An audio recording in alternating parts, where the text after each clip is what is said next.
How to download and install Facebook Messenger app on Android phone. Hey everyone, in this quick tutorial, I'm going to show you exactly how to download and install the Facebook Messenger app on your Android phone. So if you want to start chatting with your Facebook friends directly on Messenger, just follow along step by step. All right, let's get started. First, make sure your phone is connected to the internet, either through Wi-Fi or mobile data. Now open the Google Play Store on your phone. You can usually find it on your home screen, or swipe up and look for the Play Store icon.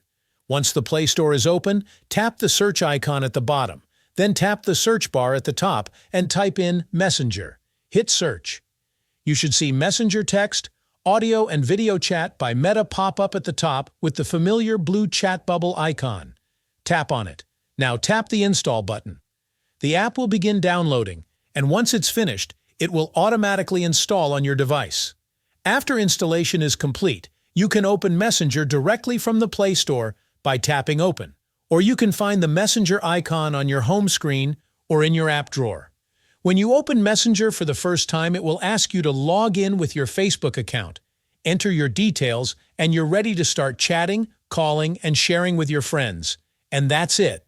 That's how you download and install Facebook Messenger on your Android phone in just a few easy steps. If this tutorial helped you, don't forget to like this video and subscribe to the channel for more quick guides and Android tips.